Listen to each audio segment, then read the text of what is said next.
Welcome. Here we discuss the approach of Rav Samson Hirsch.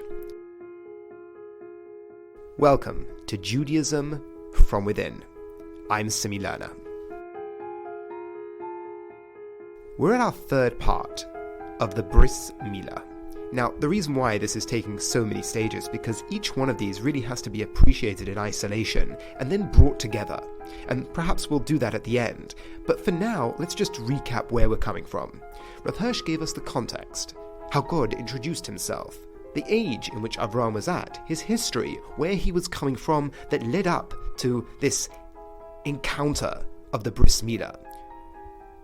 We then went through the spirit, the ideas that underpin the Brit Milah and how they're foundational to a Jew's perspective on the world and their relationship with God.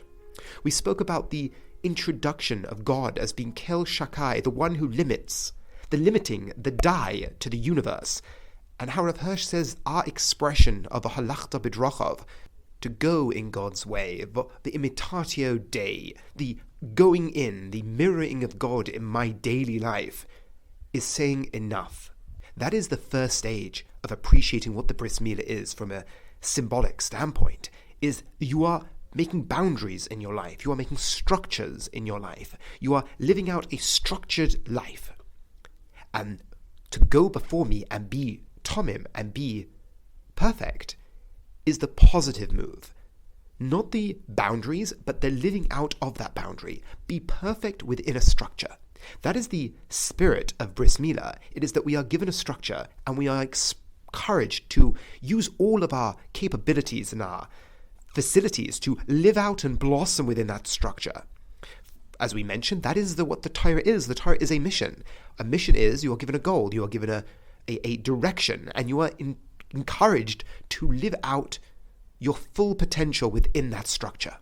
That is also the moral life. Any noble purpose is that very goal. It's not a negative. The negative expression is the boundaries, but the boundaries are necessary for everything to be meaningful. Without boundaries, you don't have anything.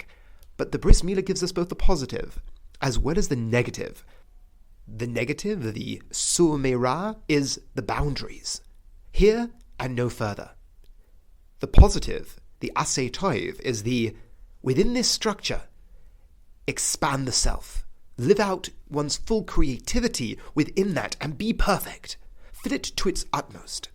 What we're going to do now is we're now going to ground it in the act itself and make a harmonious link between the spirit and the act itself. So much about Judaism is always wedding those two perspectives. The symbolism of Judaism is not just in the idea, but it is in the idea wedded to the action.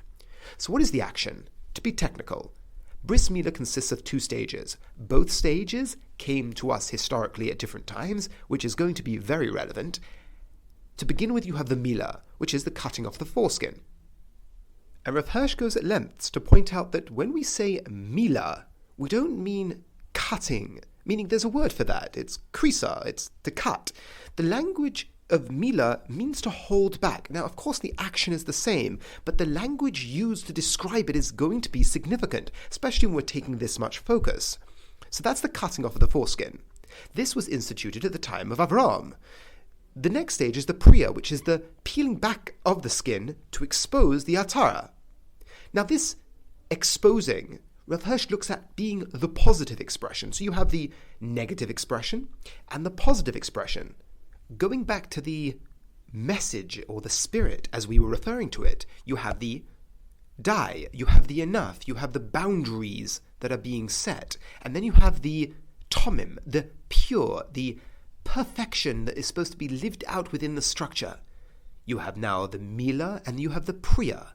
But Rav Hirsch takes it a step further. He parallels this not only within the realm of abstraction. You have the positive and you have the negative. You have the holding back and you have the active kedusha, if you will. These two sides that are embedded in the spirit of Brit Milah. He moves it up a level to the very action that you're performing, but he goes further. He embeds it in our historical narrative. How so? So, the historical narrative of the Jewish people are really in two stages. God related to the world, and then related to the Jews specifically. But in terms of commandments, it was kind of in two stages as well. We have positive and we have negative commandments. until Matan Torah, Judaism was primarily expressed in the negative. At Matan Torah, you have the Mitzvah Aseh, but before that, what was beholden on humanity or the Jewish people were the 7 Noahide laws. Now, these 7 Noahide laws, do not kill, do not do adultery, are all in the negative, except, of course, the setting up of a system of governance. But Rav Hirsch points out that the purpose of that is negative. The purpose of setting up a system of governance isn't that you're doing that, but you are preventing crime, you are preventing chaos. So it is always desiring to move away from something. If there is harmony, it's not needed. But there isn't harmony in human nature. There is the need for governance. There is need for a structure of police, of law. So Rav Hirsch describes that if we understand that the first stages of humanity's relationship with God was in the negative, it makes sense that Milah, the negative expression, not once again negative as in it's bad, but the withholding, the negatively expressed aspect of the Bris Milah, only came into play in isolation. At Matan Torah, the Jewish people got the 248 positive moves, not only the 365 negative ones, but the positive moves. Now Judaism has both expressions, the aseh and the lois aseh. Rav Hirsch then says, when the Jewish people moved into the state where this was actually possible, to live out this mission in its full was possible, when the Jewish people entered into the land with Joshua, that's when PERIA gets instituted. So you have, to recap our structure, historically, you have these 2 stages played out as well. You have the negative, which characterized our relationship with God, of withholding from certain things, withholding from chaos, withholding from murder, withholding from adultery, withholding from eating a limb from a live animal. But then with Matan Torah, we have the positive move in terms of our relationship with God, the positive move to fulfill or live within that structure. That is the aseh. But when was that possible to be done? In its fullest sense, was when we entered into the land of Canaan with Joshua. Hence, the PERIA, the next stage of Bris Milah, is instituted then. So to recap our structure, we started off with a historical context of Avraham at the age of 99 to show that this relationship with God, this encounter with God, is a result of a life well lived, not the cause of a life well lived. A man has to be a mensch, a woman has to be an upstanding individual in society, and the Jewish goal is what is placed above that, upon that. Now that is the process in which Avraham encountered Hashem. He encountered Hashem as one being called, but who was being called?